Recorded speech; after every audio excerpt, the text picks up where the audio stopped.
ඊයේ ජනාධිපතිතුමායිලා පාර්ලිමේන්තුවේ කියන අඩිබන්දාට උඩින් තියෙන ඔක්කොම ටික පවරා ගන්නවා කියලා මේක හරි කතාවක්. කරන් බා බ්‍රෑන්ඩ් එක ගන්න යට වෙනවා. යට වෙලා ඒ කාලේට ගම් වතුර සැනකෙලිය නැද්ද? යකෝ රටක් දියුණු වෙනවා නම් හැමදාම ඕක වෙන්න පුළුවන්ද? මේ ආණ්ඩුවෙන්වත් එහෙම එකක් වෙන්නේ නැත්නම් ඉතින් කවදාවත් ඕක වෙන්නේ නැහැ. ආණ්ඩුවට කඩ යනවා කියලා කියන්නේ බා.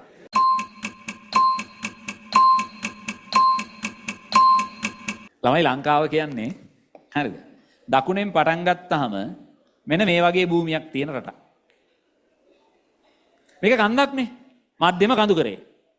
දැන් මේ පාර උනේ හරිද? දැන් මේ සවුත් නම් මේ පැත්ත නෝත් කියලා ගමුකෝ. මේ සදර්න් ඒරියා එක බේරුණා. සම්පූර්ණයෙන්ම මධ්‍යම කඳු කරෙන් මේ පැත්තට කෙලවුණා. ඒ පැත්ත ඉවරයිනේ ඉතින්. ඔයගොල්ලෝ උඩින් දකින්න නැතිනේ. මුළු භූමියම යට වෙලා. බේරලා තිබ්බේ කොච්චර සුළු ප්‍රමාණයක්ද?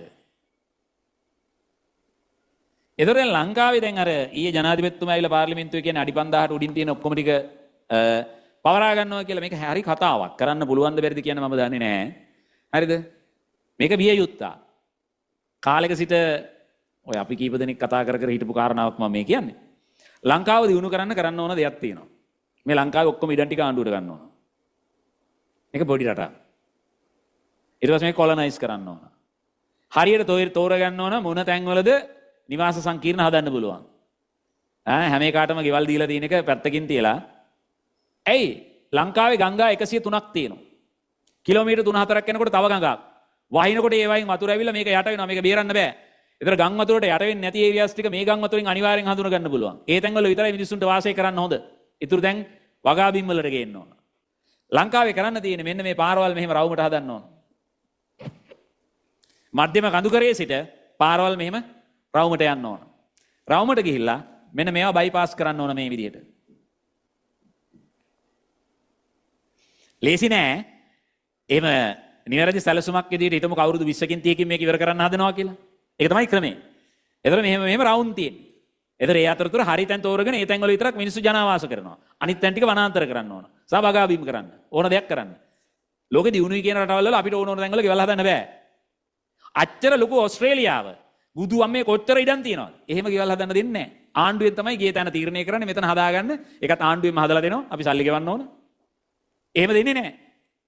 ඔච්චර ලොකු ඕස්ට්‍රේලියාවය. ඒතර අපි මේ පොඩි ඉඩම්. එහෙම දෙන්නේ නැහැ ඕන තැන්වල ගෙවල් හදන්න.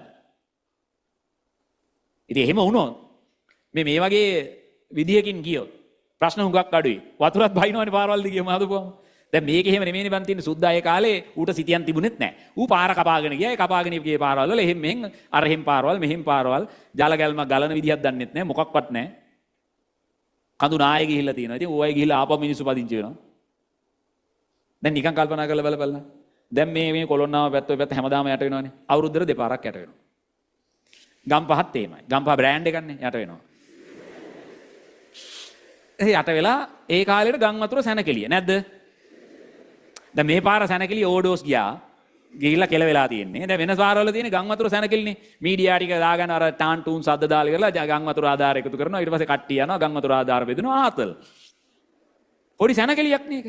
හරියට බැලුවොත් මේ පාර සැනකෙලියට කෙල වුණා. දැන් මට අවුරුදු 48ක්. ඒතර මම දන්න කාලේ ඉඳන්ම මේ සැනකෙලිය එහෙමම තමයි. යකෝ රටක් දියුණු වෙනවා නම් හැමදාම ඕක වෙන්න පුළුවන්ද? ඕක වෙනස් වෙලා නේද? ඔය හැමදාම අවුරුද්දට දෙපාරක් ගම් වතුර සැනකෙලිය නතර කරලා ඉවර වෙලා උංග ගොඩබිමක වෙන තැනකට ගහලා හරි කමන්නේ අරගෙන ගිහලා වෙන තැනක පදිංචි කරන්න ඕන. එහෙම එකක් වෙන්නේ නැහැ නේ. ඒතර දැන් තමුසලා මට බැනි යකෝ තෝ අපේ ඉඩම් ටික ආණ්ඩුවට දෙන්නද ඔය කතා කරන්න කියලා. නෑ ඉතින් එහෙම තමයි ඉතින්. දියුණු වෙනවා නම් එහෙම කැපකිරීම කරන්න ඕන. මේ ආණ්ඩුවෙන්වත් එහෙම එකක් වෙන්නේ නැත්නම් ඉතින් කවදාවත් ඕක වෙන්නේ නෑ. ආණ්ඩුවට කඩේ යනවා කියලා කියන්න එපා. තියෙන ආණ්ඩුවට කොහොමවත් කඩේ යන්නේ නැහැයි අපි.